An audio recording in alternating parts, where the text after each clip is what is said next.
Hi, it's Cedric Elderman here, and welcome to week 3 in setting your practice up for a fabulous Pet Dental Health Month. In the last video, we talked about training the team, and in this video, it's all about building the value for the client. So let me share some value building strategies that will blow the client away. The idea behind this video and what I'm suggesting you do is, I'd like your client to walk out after the dental thing is done, and we'll talk about what the dental thing is in a minute, and I'd like your client to walk out and say, my God, how could they afford to do that? How much value did I get out of that? So that's the idea. Whether you're discounting the procedure or whether you're charging full rate for the procedure is irrelevant. I just want your client to walk out thinking that, my golly gosh, that practice has gone above and beyond in every sense of those words. So let me give you some suggestions. And again, I've got some notes because I wanted to make sure that I got everything correct for you and didn't skip or forget anything. So, and I'll give you a whole heap of suggestions in no particular order. So every pet needs to be charted, and a copy of that chart needs to be given to the client. Okay?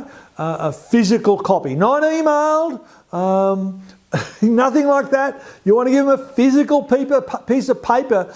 People don't get physical pieces of paper anymore. They all get emails, they all get SMSs and all this sort of stuff. Now you want to give them something and have them come home with a stack of information that's going to really ingrain in their neurology how different you are, how valuable you are, and what a great service you have provided. So chart every patient and give a copy to the client.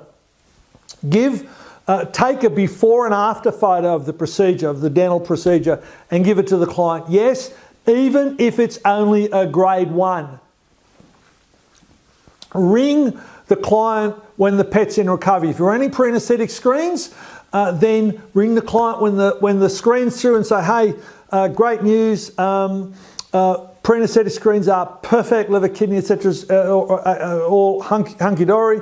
We've just sedated Fluffy and we'll go to surgery and I wouldn't say the word surgery, we'll go and do the procedure in 20 minutes, and I'll give you a call as soon as Fluffy's in recovery. And then ring when Fluffy's in recovery. Hey, it's Dick Elderman here from the vets. Just wanted to let you know that Fluffy's in recovery, everything went really well. Just relax, get on with your day, and we'll see you at 4 o'clock when you pick Fluffy up. Now, at the discharge, so Fluffy's having the procedure today, at the discharge today, you're only going to do a cursory, and that's the wrong word, but it's the word that I'm going to use, a cursory discharge. That discharge is simply going to involve, here's the chart, here are the before and after photos. You're going to put some plaque disclosure on, or you're going to shine that fluorescent thing in, because when Fluffy came in a week ago for the pre-dental exam, or the flip the lip, or whatever the heck it was, doc or dental queen did that then, and there would have been quite a bit here now. You've cleaned the teeth, they're pearly white, no plaque disclosure, sticks at all, no fluorescence at all. And we'll talk about the next step in this process in a minute. So just park that thought. You're going to do that. And you're just going to do a brief aftercare on what to feed and water and etc. tonight, and what to watch for, etc., etc. You're not going to do any dental aftercare today, and that is critically important. Critically important, and it swings the game when you follow this process that I'm talking about now. As I said, you use the fluorescent lamp. And then before they leave today, you book, Fluffy and Mrs. Smith in for 7 days' time. Now, why 7 days? Look, it could be 4 days, it could be 5 days, it could be 6 days, it could be 7 days. My preferred, in my model of the world, it is a 7-day check.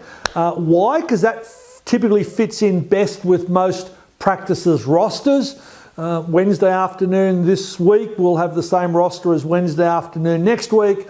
So if Nurse Emma did the discharge today, Nurse Emma will be around to do the dental aftercare revisit and planning, ongoing planning, next Wednesday afternoon. And I'm going to suggest to be a nurse discharge today, and in a week's time they come back and visit a nurse, not visit a doctor, unless you've got a particular reason to visit a doctor. You know, maybe there was a lot of teeth that came out or something like that, but that's up to you. So, Fluffy is booked in for 7 days' time. It's now 7 days' time, Fluffy comes in. And it's really important how you approach this visit. So I'll talk about a number of things here, not in any particular order. What I suggest you say right up front is something on the lines of, hey, Mrs. Smith, Fluffy had a procedure last week, you know, da-da-da-da-da. I know that, I understand that you never want Fluffy to have another dental procedure ever again, if at all possible. So the reason we're here today, the reason we're together today, is to put together a plan to, as best possible, make that happen, that Fluffy never has to have another dental process, if at all possible. So you need to set up the reason for today's visit, and that's so we together can plan how to make this not happen again. Really, is that okay with you, Mrs. Smith? And you want them to say yes, and you want them to nod their head. You want them to buy into that, emotionally into that into that concept. You're going to put the plaque disclosure in. You're going to sign the fluorescent light. You're going to do whatever, and you're going to see some fluorescence. You're going to see some plaque again. Hey, Mrs. Smith. You remember last week and we looked at it and it was all hunky-dory clean, pristine white. You can see it's back. This is a normal physiological process, Mrs. Smith. This is a process that's happening in your mouth and my mouth and Fluffy's mouth all the time. It's a normal physiological process. So we need to keep on top of this to minimise that process and slow it down as much as possible. That's the goal of today. And then I'm going to suggest that you have a check sheet, a nice check sheet that you go through. And it's up to you what you put on the check sheet. You might put on there TD, oral care, you might put turkey wings, you might put finger toothbrush, you might put stuff to put in the water. I would definitely suggest that you put on there repeated cleanings. I'm going to suggest you put on that list about 5 things. More than 5's too many. You could do less than that. Odd numbers also work better than even numbers. You should have an odd number of things on there. And you're going to say, Mrs. Smith, hey, Mrs. Smith, is it okay if we go through this? These are all the things that we can do. Is it okay if we go through them one by one and I'll explain what they are? Okay, so this is Hills TD, da-da-da-da-da-da, or Royal Canin. I'm not promoting Hills above Royal Canin or anything above anything else. Here's some little biscuits, take them home. Does that all make sense? And you tick it with a red tick. So you have an image of the TD and then a few words about what it does. An image of the brisket bone or the turkey wings and a few words about how it works or what it does. Does this make sense? Yeah, cool. So you're going to go through each one by one. And then at the end, you're going to say to Mrs. Smith, okay, any questions about any of this? Cool, great, fantastic. No? Okay, good.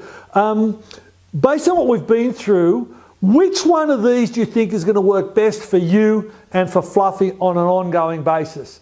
And you're going to ask her to commit. You're then going to circle it in red. Whatever she says, you're going to say, great decision, fantastic, well done. You need her to buy in emotionally to that home care process and to that product or those products. She might choose a couple of products. So you need to script this very carefully, and your nurses need to rehearse and role play. This is a game changer, that process there.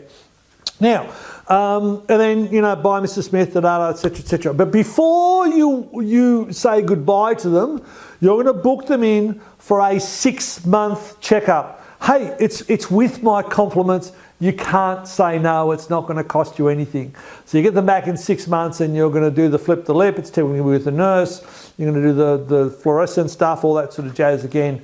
And these clients will then keep coming back, twice a year as an ongoing.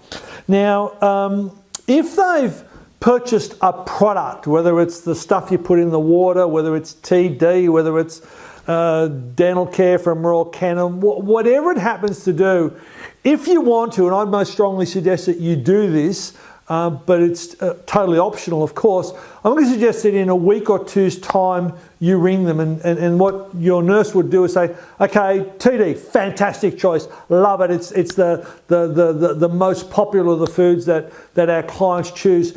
Tell you what, some people find it hard to transition pets onto different diets. So if you've ever tried drinking, have you ever had sugar in your tea and then sort of weaned yourself off sugar? The first couple of weeks it tastes, ugh. So it can be challenging.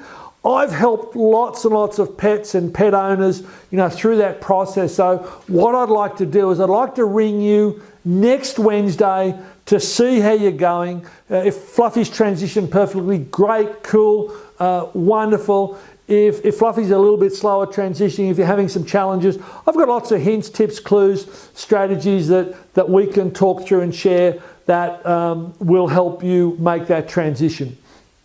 And so that's the process. So you'd ring again in a week's time. If Fluffy's great, fantastic, wonderful. If Fluffy's not on the diet yet, well, then you'd ring up a week after that or a week after that. Now, in case you're thinking, oh, golly, it's going to cost me nurses' time, nurses' money, wages, etc., etc.